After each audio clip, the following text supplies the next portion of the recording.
Allegations of corruption against the government are not a new phenomenon. We in India have believed our governments are corrupt. It's just that UPA seemed extremely corrupt.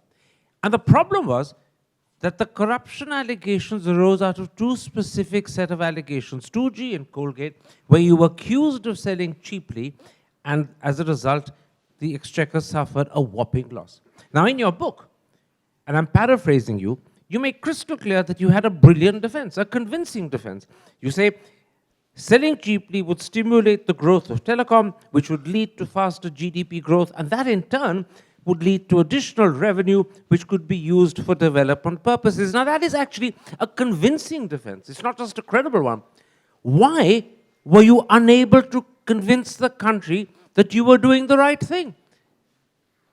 Well, look, it's a very good question, but it's not a question to which I can give a credible answer. Because I think that it's not the sort of governmental explanation. We gave all these explanations. But you must have thought about it. Prime Minister said this in Parliament. I mean, he made the point.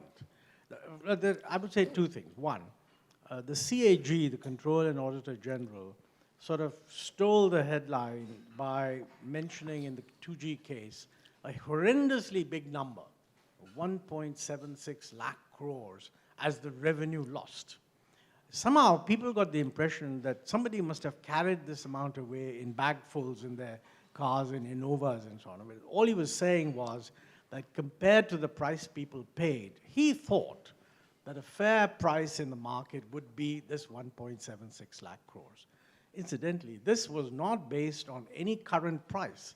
It was based on the price paid 2 years later for a completely different kind of spectrum. And there's no evidence that that price was the correct price, because most of the companies that bid that amount actually suffered later on. I have made the point that it is not the conventional approach everywhere to go for auctions. And in many jurisdictions, in some jurisdictions, US particularly, you do have auctions. In others, they don't. They choose the companies more carefully and then sort of have some what they think is a fair price. But Montek, you have a much better defense in your book. You actually point out the incredible improvement in tele-density, the incredible improvement in mobile phone ownership, and the huge reduction in the cost of mobile phones. I think those are winning arguments. You should have brushed this aside. I have to agree with you when you say that I have a brilliant defense in the book. That's what I like everyone to believe. But why did the Indian people not believe it? Why didn't you make it? You see, you're not asking, why didn't you say so?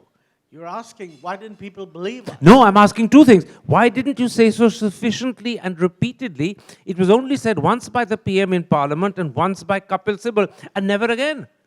Well, fair point. I mean, it's not fair for me to defend what other colleagues were doing. I have a feeling, by the way, that,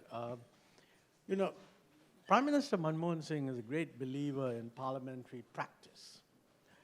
And I think he genuinely felt that, look, I've said what needs to be said in Parliament. And he has said all these things. And he naturally expected that the wonderful and much talked about free media would somehow put across a fair picture. I don't think they recognized that the world had changed.